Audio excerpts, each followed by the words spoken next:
This video will teach you how to use the SASC volleyball score sheet as you minor officiate at the score table. Here's the sheet that you will be provided with. On the back of the sheet are all the rules in case you need to flip it over and look quickly.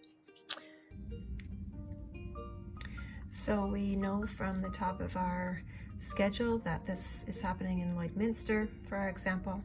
We're at the service center. We know that this is in Canada. The other information from the top of our page that we just looked at, we can see that this is 18U,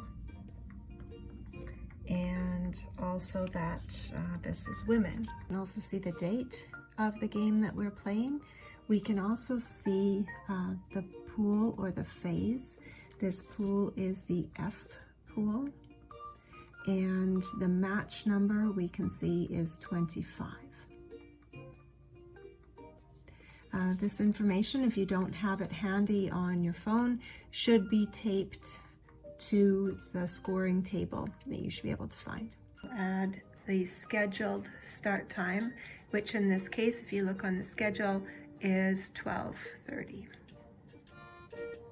All right, now let's move on to the different teams.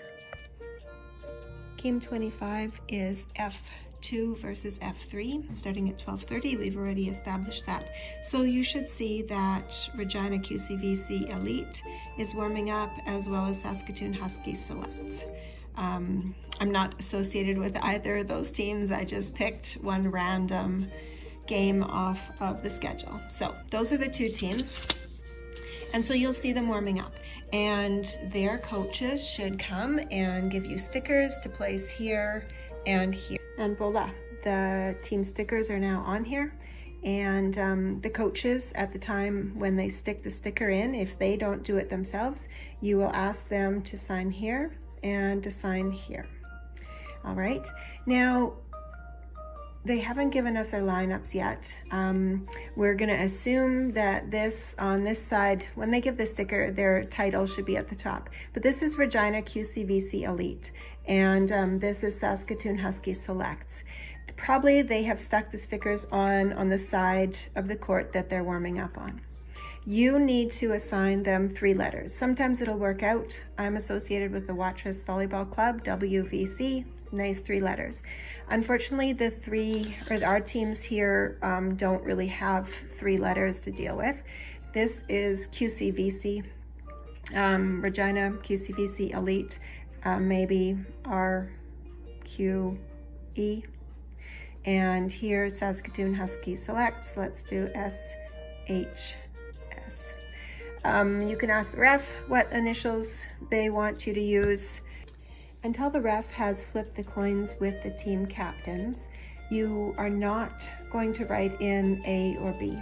When the ref flips the coin, one team will get serve and the other team will be able to choose their sides.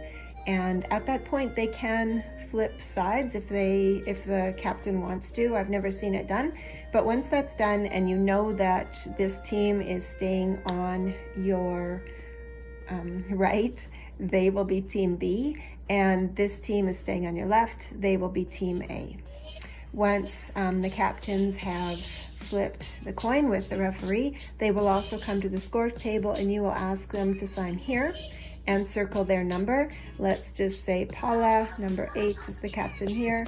So Paula will come, she will circle her number and sign her name. And likewise, Bella here, maybe number 2, will circle her number and sign her name. Okay, so once you've determined which team is A and which team is B, then you will also fill that in on the top of the score sheet. You will also fill that in here on set number 1. You will fill it in B first and then A on set number 2. And you will fill it in on the results square, team A and team B. At this point, I'll just highlight too that circles are bad on a score sheet. Generally, they mean bad things. You are going to X out. So this is team A, you will put an X, and this is team B, And likewise here, okay, this is A and B. After the ref flips the coin with the team captains, he will come to the table and tell you which team got the serve. Let's just say team A got the serve, so we put an X over serve, and that means that team B was receiving. That also means that next game in set 2, that team A will be receiving and team B will be serving. Those can be marked in. Also, we know that because team B is receiving, that they will rotate, and so position 1 will never get a serve. We will put an X here. Okay, and likewise the team here that's receiving, team A, this player in position 1 will rotate, will not have a first serve. The coaches of each team will come and give you their lineups, probably one at a time, and of course you'll say thank you. Then first thing you need to do is to make sure that every of the numbers that they get on their lineup were also on their player list. So the red numbers here I've just added in to remind you of the spots. Position 1, this is the net. These 2 posts here, this is the net. So this is the servings position, position 1, 2, 3, 4, 5, 6. So let's read the numbers going around that way. So 16 is on the list, 10, 8, 1, 2, and 9. And of course the libero is 5. So all of these numbers on the lineup are on their player list. Then you will flip this over. You will initial the back to show that you have checked that they exist on the list. Then you take this lineup and you are going to write it in. This is Regina QCBC, so make sure you're writing it in the correct spot. They are team A. And position 1, you're going to write in a 16, 10, 8, 1, 2, and 9. Right? And if you make a mistake, just cross it out one line and write the right number in there. Now, at this time, you will cover up the lineup. That's official because then if the other coach is here, they can't see the lineup. They're not supposed to be able to know what the other team is playing. Then, of course, you'll do the exact same with the second lineup, comparing it with their roster and writing it in their set number 1. Here's what the sheet should look like now. And you can see that I have forgotten to put the liberos on, so please add that as well at this time. All right, we're ready for the game to start now. At this point, the ref will walk to the reffing stand, and you will glance at either your iPhone or the current clock in the building, and you will record the actual start time in this box. Notice this was the time on the schedule, and this is the actual start time. Let's say 12:35. It fits 12:34 and it's going to flip to 12:35 any second. I would choose 35 because you're going to have to subtract these numbers, and 5s are a lot easier.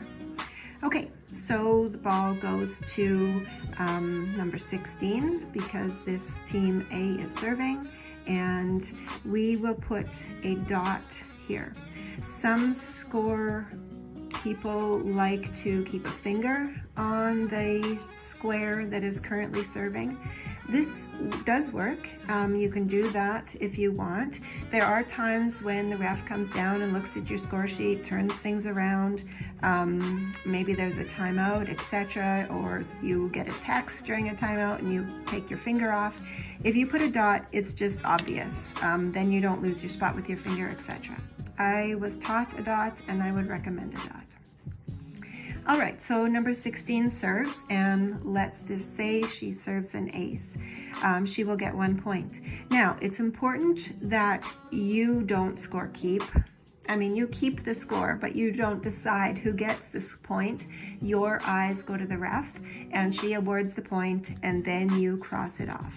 And we don't put a circle, we simply push a slash to denote that Team A has received 1 point.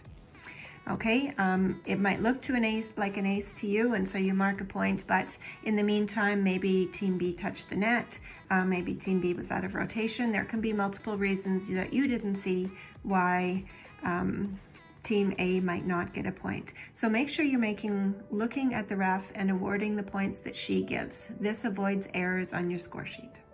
All right, let's just say Team A serves a string and they get 6 points in a row before Team B calls a timeout to try to stop this server. So this may not be an actual game. I'm just giving you experience with all the different issues. So if Team B calls a timeout, you can see here there's 2 spots for the scores for. So we have 2 scores. So if they call the timeout, you put in the first box here the team's score who called the timeout. Now this might seem to not match what's going on. We see here that this side would be maybe the left team and this would be the team on the right, but it's not that way. This Team B called the timeout. They have a score of 0 at the time of calling the timeout, and the other team has a score of 6. You can confirm this with your score partner. All right, and then they keep playing. Now you can see right away after this timeout, 16 should be serving. You have a score partner, and before you even start the game, you should talk about which one of you is going to say the score and the server out loud. At this point, I like to do the talking. I don't know, I'm kind of bossy that way. I'm a teacher. So I would say here 6 serving 0 and number 16 is serving before the start of this. If for some reason after the timeout number 10 goes to serve, which has happened before, what you need to do as a scorekeeper is let that person serve. You can't interrupt them. And then after they serve, you need to wave your hands to alert the ref. The ref will come down and you will say number 16 should have been serving. And that applies to any time in the game if there's someone wrong serving. Okay, so 16 continues serving. We can see that by the dot. She serves it into the net. So it's a loss of serve. When there's a loss of serve, what you need to do is number 1, make eye contact or look at the ref, see the point, and we award the point to Team B. Then we go back and we write the amount of serves that the points that 16 finished on, so that would be 6 points. And then we check that number 3 is serving. We put the dot. Okay, and then whoever at your table is saying things out loud, we would say 1 serving 6, number 3 is serving. And I would say yes, that I agree with that. Okay, number 3 serves, and let's say number 3 gets a few points, and then there's a loss of serve. We mark the loss of serve. Team A will have 7. We mark in 3's blank a 5, because this person completed 5 serves. And I try to write over top of my dot so it's not showing anymore. And then, we would say number 10 is serving. And then out loud, we would say 7 serving 5, number 10 serving, which is true. All right, number 10 gets a few points. And then let's say Team B, in order to try to stop number 10's serving streak, makes a substitution. Okay, so when there's a substitution, let's say number 6 is going out and number 8 is going in. Okay, so we would write an 8 here. And again, we write the score. And always the first score we write down is the team that's subbing. So this team's score at the point of substitution. So they have 5. And Team A in this case, if we look, has 12 points. Okay. When you have that written down, and your partner should help you, what you will do is raise both hands palm up. This is the symbol to the ref that you have completed everything on the score sheet, and the ref then will signal that the player can come on the court. All right, and then you can see just from looking at the score sheet, there's a dot here, number 10 should be serving. Unfortunately, let's say that does not stop number 10 serve, and she completes a whole string and loses the serve on point 19. So we will award that loss of serve point to team B. We go over to number 10 and we write a 19 here, and then number 8 should be serving. All right, let's say that number 8 is not a good server. The coach wants to sub 6 back in for 8. When that happens, what we do is we circle. Remember, circles on score sheets are bad. This means number 8 is cannot be substituted in again. Number 8 is totally out of the game. This implies that number 6 is on the court at the current moment. And you will write then the score, starting with the team that called the substitution, a 6 to 19. Okay? And then number 6 proceeds to serve, does quite well. And of course, then team A calls a timeout to try to stop that server. And the timeout at that time is 19 for the team that called the timeout and 11 for the other team. Now, when there's a timeout called, I'm not sure if I said this the first time, you're going to raise both your hands and you will signify to the right and the left the amount of timeouts that each coach has taken. So at this point, you can see 1 and 1. You'll put a 1 and 1 up and make eye contact with the ref, and she or he will give you a nod. Of course, there's a maximum of 2. So that just confirms it with the ref, what you have on the score sheet. All right, and you can see from the dot that number 6 should still be serving here. And number 6 gets 1 point and then loses the serve. So loss of serve, team A gets the point, and we mark the 12 here where number 6 stopped serving, and then number 8 should be serving. All right, and just for the sake of time on this video, let's say number 8 serves out the game, 25. Okay, at this point, you're going to write the final score, 25, circled it, that's not going to change, and you also circle their final score for team B at 12, okay? Circles, final, done. Now what happens here, some people like a straight edge. These numbers will not be used anymore. I just do that quickly. You can use a straight edge if you want. At this point, you will also check your iPhone or your phone or the clock, and let's say this game went pretty quickly, let's say 51. All right, and at that time, there's always, the ref is going to set her watch. There's always 3 minutes between end time and start time of set 2. So you can write that in. This will be 12:54. Now it's kind of a hurry now. As the teams go for their 3 minutes, you are going to complete the results square on the score sheet. Also, all right, so make sure you're looking at team A, and timeouts, they had 1, substitutions, they had 0, wins, they had 1 win, and they had 25 points. The duration, so you're going to look from 35 to 51, which would be 16 minutes. The points of team B, so make sure you're looking at the correct team. They got 12 points. The wins, they had 0. Substitutions, they had 2. You can see there's 2 scores listed in there. And timeouts, they had 1. Excellent. Now you're ready for set 2 to start. So the coaches will hand you their lineups and you will check them against their rosters to make sure all those numbers exist on their rosters. And then you'll write them in spots 1 through 6, and as well as the libero number. You can pause it here if you want and have a look or a study of set 2 and the results that followed. It looks like we'll need a game 3. So set 3, they will be on the same sides as set 2. So B will be on the left and A on the right.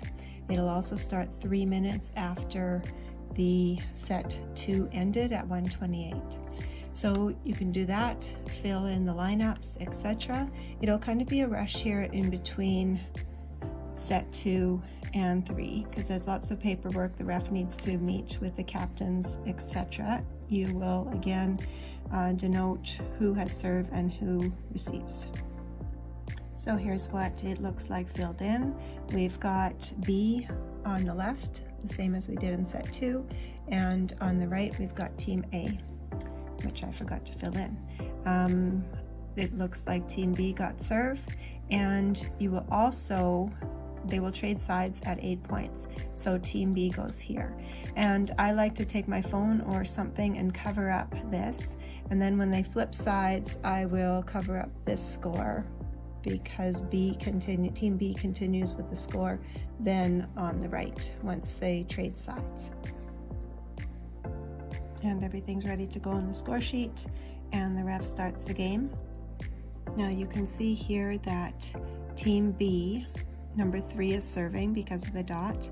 They have just reached 8 points. So at this point, the ref will blow the whistle, they go to the back of the courts, and they switch sides. So now what we're going to do is transfer these 8 points over to team B. And I should have wrote their lineup in already. When I wrote it in here, I should have also written it here.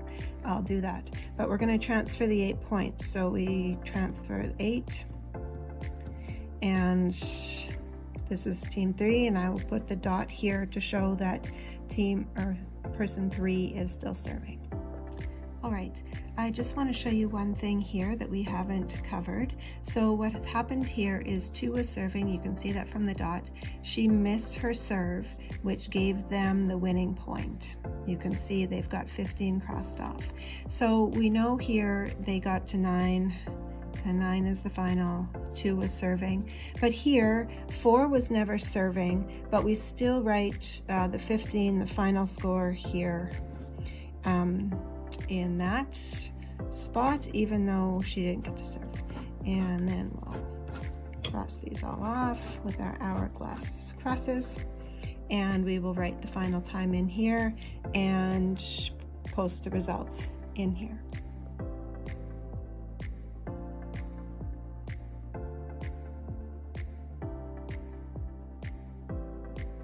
All right, now for the final results. As the teams are shaking hands, you'll want to get this done really quickly.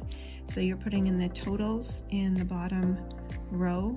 The totals here, 3, 1, 1. We add these up, 60. The time, we add that up.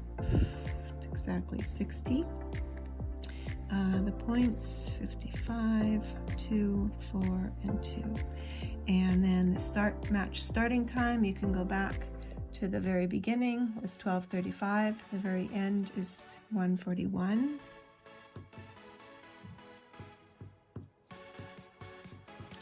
And that is exactly 66, or 1 hour and 6 minutes, which makes sense. It should be 60 plus, there was 2 breaks of 3 minutes each. So that works out well.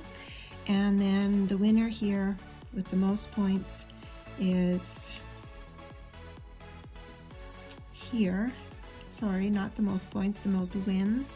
We have SHS, and they won 2-1. All right, and then once the teams are done shaking hands, you'll want to wave the coaches over, and you're going to point out to them that, what was it? Saskatoon, SHS, won 2-1, and that their team would be A or B, and they need to put their signatures here and here. Okay, they need to do that before they leave. You will put your name here, of course Canada, and then your signature, and the person doing the score flipping will be the assistant scorer. Actually, they sign here too. That's kind of optional. Sometimes they do, sometimes they don't. But you should do that for sure here. And then that's good. Usually the ref will come and check it all over, and if it looks good, they'll say thank you. One other thing we didn't fill out at the very beginning was these 3 boxes. Match number was 25. The time it was supposed to start, that's from here. And the court number, that was on the original schedule. In this case was court number 1. All right, that is a wrap, I believe.